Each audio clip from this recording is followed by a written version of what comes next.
Good morning, just finished morning sessions at the studio, so just wanted to jump in as we did a Q&A yesterday in our private group, all about tiredness and fatigue, something that comes up a lot, and we went through the latest research, what the some of the nutritional interventions are at the moment, which is quite still very, like, you could do this, very hypothetical. There's no one set thing. Fatigue and tiredness are very, very complex things. You know, there's a lot going on. There's emotional stress that people are going through. There's work life. There's also the thing about fatigue in terms of how quickly we notice it, how we treat it. And one thing that come up though was what would be different if we treated fatigue like an emotion? Because at the moment, fatigue is very much treated like this negative bad thing rather than an emotion. Emotion, in terms of how we're feeling, we explore it, we be curious with it. For example, if you describe the feeling of sad or happy, often there's a reason why we feel sad or happy. Whereas when we're fatigued, or however you want to define it, we often maybe just go to sleep, or we just go, oh, I must have had a bad day.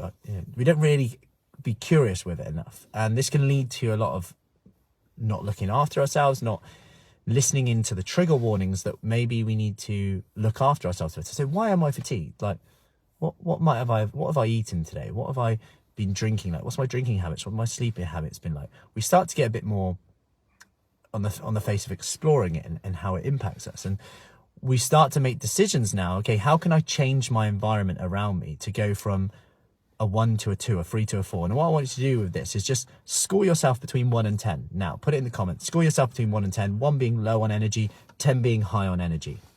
Just where you're at right now. This is a really good thing to do anytime, any day, especially if you are feeling a bit like, oh, I don't know what to do today, where to start.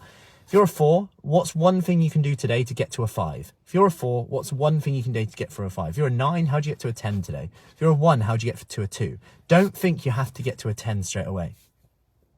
And now we can start basing these decisions. Okay, what was the cost of that decision? What was the benefit of that decision? And I was speaking to someone yesterday about this, and they were like, yeah, it made me look at, like, binge eating, for argument's sake, and my comfort in the evening, and think, you know what, why am I doing this? Not being critical with this, just being curious. Like, what am I looking to get from this? I'm looking to feel better from it. Does it make me feel better? Well, I kind of like the taste, but then the cost of it. Okay, how much is it costing you monetary wise? Like, you know, so one of the ladies the other day was saying how much she's actually saved in terms of not picking and snacking and eating, like getting stuff on the garage on the way from getting petrol. That all adds up, right? Like, mini eggs are back out. And it's like, what's the cost of this? And when you start to really get curious rather than critical, we can make a better informed, more intelligent decision about our choices throughout the day. Anyway, I hope that helps today. Happy Friday. Any questions, let me know. We've just launched our February Kickstart program. If you want more information on that, Devices, Marlborough, or from home, just comment below of Kickstart. I'll get you the details. Have an awesome day. Hey, Teresa. And I will see you soon. Take care.